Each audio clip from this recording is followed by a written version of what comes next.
Right, once more into the cave system that is Victory Road. A cave system that we're gonna have an annoying time going through, and we'll probably use for grinding even after we've gotten to the other side. At the very least, I've decided to keep all the footage of us working our way to said other side, since technically we're struggling to get to new ground, though I somehow doubt that the whole team is going to make it to level 50 by the time we get there, so yeah. We've got some more grinding to do in our future, and while I was certainly willing to show grinding when we still had the gym badges to earn, at this point, I just want to get this LP finished and don't give a damn about the flow, not even when it's sped up like this.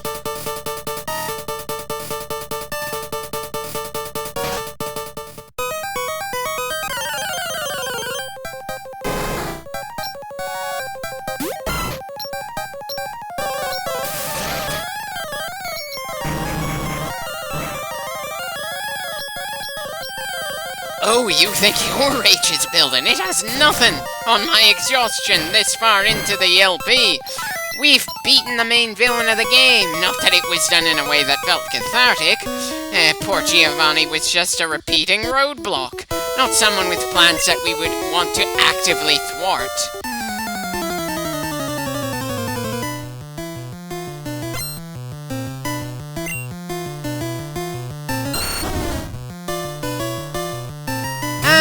Thank you for starting out by feeding a grass type to our fire puppy. Poor guy needs some more treats considering the amount of crap that he's had to go through.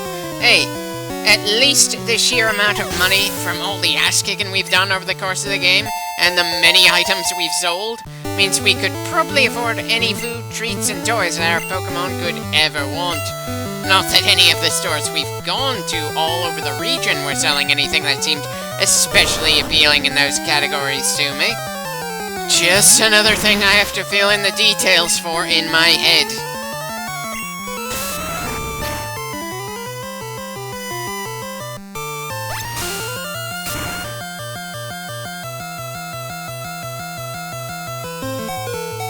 Bloody hell, I've got no clue why I decided to send Marowak against a war turtle.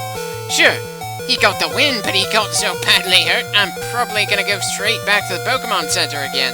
Just because I don't have a deadline and can do things at whatever pace I want, doesn't mean that I won't get annoyed at some of my own decisions that drag things out.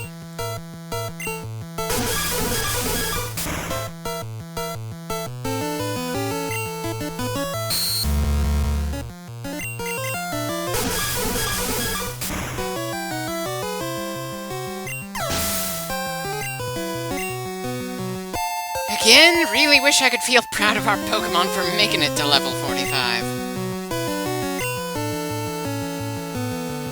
Wait, so the only fully evolved Pokemon this guy has on his team is a Charizard? You kidding me? Even this early in the franchise, the Fire Lizard was treated a little better than the other two starters in the same generation? Wow! Now I feel even less guilty for not picking the team with a Charizard on it as the main team of this playthrough. Though it's possible, I'll pick the fire starters for every other generation we go through when I finally get around to LPing those other games. Anyway, that makes 124 for Kohaku, and 843 for the team as a whole so far. Again, assuming I have the math right, and I didn't miscount for anyone. Have I mentioned that it's been a damn long journey just to get this far? I probably don't even need to, considering how many clips are in this LP so far, and we're still not done yet. And I'm fairly sure that any other role-player games I intend to do in the future will also be rather long projects. Here's hoping the next RPG I intend to LP will be, better in terms of storytelling than Pokemon Red and Blue, though that is not quite a high bar to jump over there. Hell, I dare say that Double Dragon has better storytelling than this game. That was literally just bad guy kidnaps your girlfriend, kick a lot of ass in order to save her. Pretty bare bones, if I'm remembering correctly, but still more complicated than the plot we've got in Pokemon Red, even if technically there's a lot more dialogue spread throughout the game. Not that a lot of the dialogue was especially good. Most of it was a bunch of throwaway lines that, in my opinion, added nothing. But to be fair, I'm sure you could say that for a lot of lines from non-player characters in a lot of games.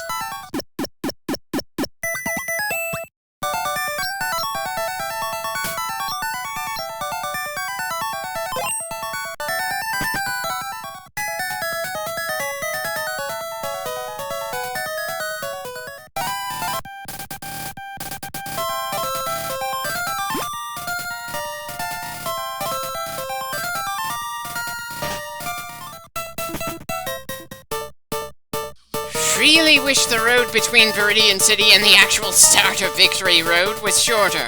It's a bit of an annoying commute from the hospital to the dungeon. I know, that's more my fault than the game's for insisting on not using healing items until we get to the Elite Four. I'm still kinda grown about it though. Groaning kinda helps to kill some of the time here, and we most definitely need to kill the time if we have to deal with this many little stops along the road.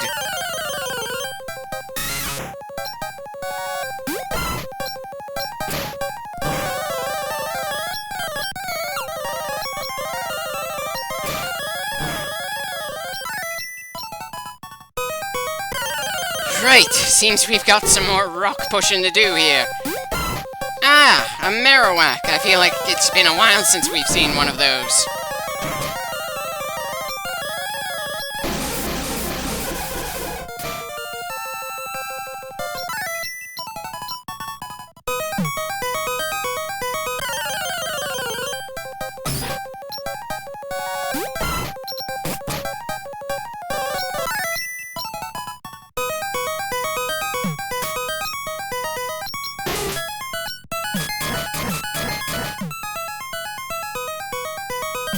So, we're not pushing this thing to activate a switch, we're just doing it to let us grab one or two items at the moment. Items that I'm very unlikely to use anyway, and will probably sell at the first opportunity. Certainly some motivation to, do more traditional role-player games that actually give us equipment. Then it'll be more likely that the items we come across feel like something other than just another way to make money. Hell, I'm not even sure why I'm this conservative with money this far into this game, when we have so much to throw around now. We have literally more than we're going to spend when we start to prepare for the Elite Four.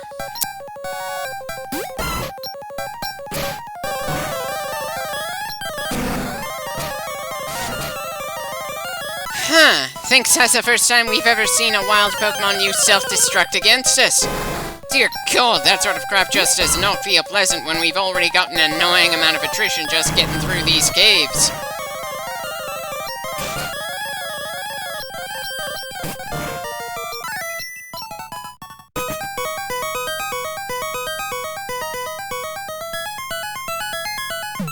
Huh, forgot that Moltres was in Victory Road. Well, I'm certainly not going that way. We've got a different destination in mind.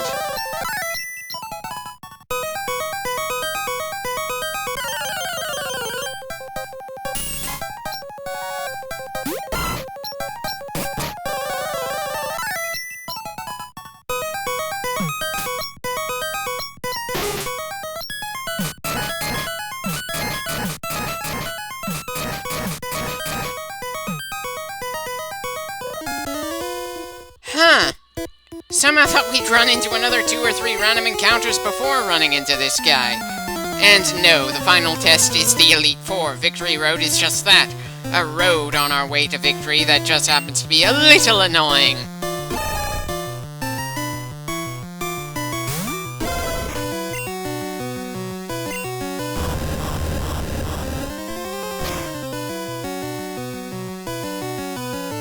Part of me wants to make a joke about a heavily muscled man leering at a dog, but the other feels that most of the humor in some of these move names kinda died in this LP a few hours ago.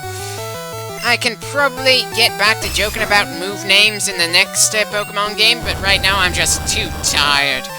Anyway, Garm's now tied with Neo.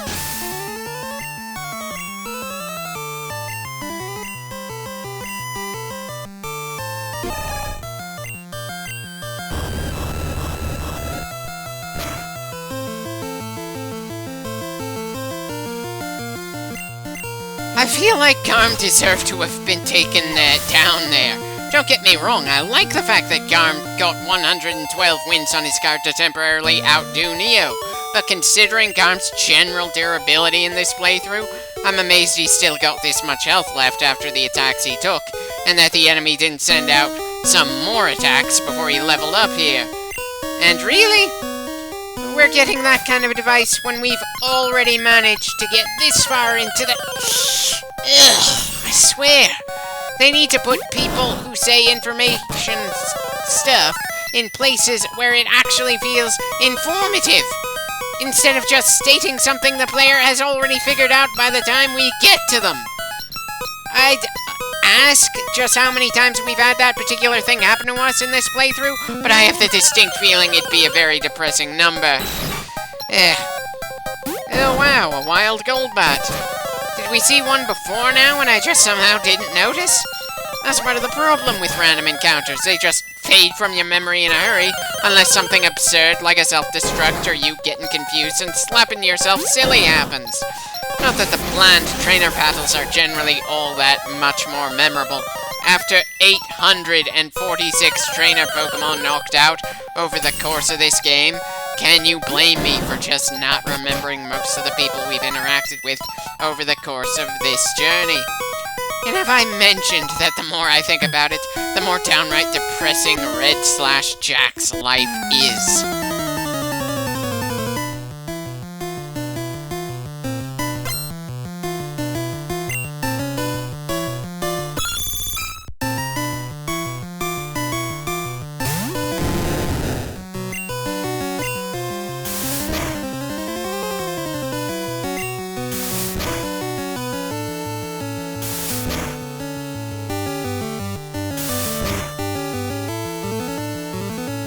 Really wasn't expecting Fury Swipes to do that much damage, whereas every time I've ever tried to use a multi-hit attack, I either completely miss or only get 2 hits in.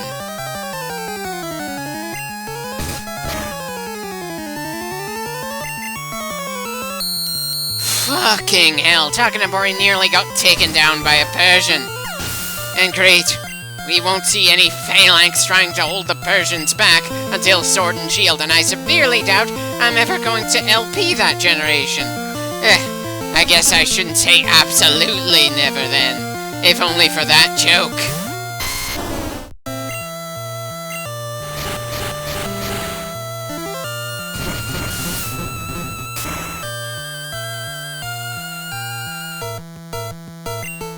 Well, that cold duck didn't last long. Bit of a shame considering how few of them we generally see. Still, nice to know we've gotten to the point where someone relatively low on the scoreboard is about as vulnerable to some enemies as the absolute highest scoring Pokemon we've got. And you're damn right that our team earned the right to be on Victory Road and go for the championship. I just wish that there was a reason to go for the championship, outside of just plain it's the only thing we can really strive for before the credits roll in this game. Sure, it's an accomplishment for our Pokemon, but it's not really an interesting ride for the player outside of whatever stories they come up with for the Pokemon coming with the player character.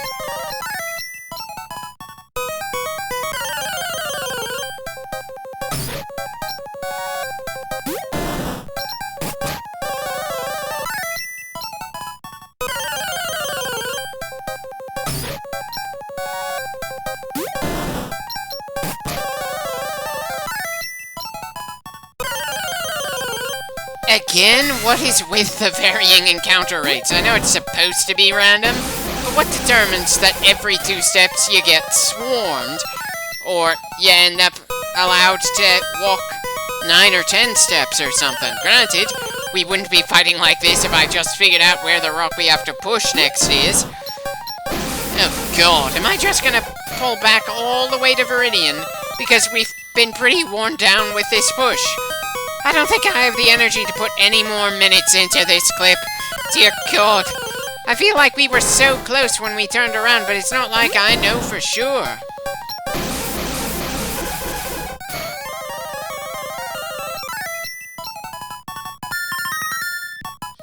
Well, at least Takanabori leveled up. That's something. We have been making progress. Just less than I'd hoped, and I shouldn't be saying things like that when I've been fast-forwarding the footage so damn much.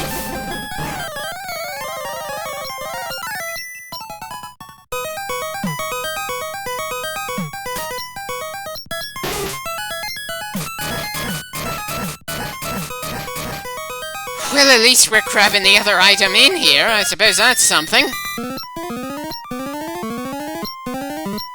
And of course, it's a move that none of our team can learn. Only 6 slots on a team, but there are more types than that even back in the first generation. And the second generation will introduce 2 more types. Eesh. Eesh. Again, I just wish we had more than 6 slots on a team.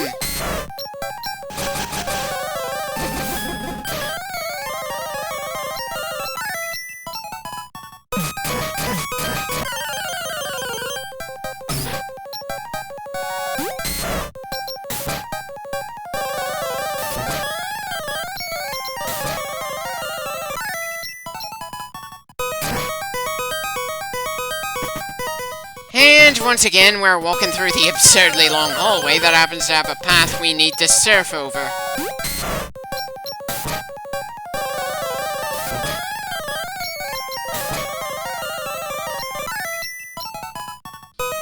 Wait, what? The dungeon reset itself entirely? No. Just please, no. Oh, God. We were making good progress, and now it's just... fucking hell. As if I needed more fuel to the internal debate I'm having on if I should just skip the footage of us getting to the Indigo Plateau, get to the frickin' Elite Four, and then finish this thing in a hurry. I wouldn't go so far as to say that it's downright soul-crushing that we somehow lost the progress we made with the rocks, but it's a bit demoralizing. It's like you're shoveling your sidewalk after a long snowstorm, and some jackass decides to dump a bunch of snow on part of the sidewalk you just cleared. And now I have the random thought that, as there's possibly going to be a generation or two of people who don't know that kind of frustration is like, because global warming prevents that kind of big snowfall anymore. Why do I feel depressed that some people aren't going to understand my analogy that well here?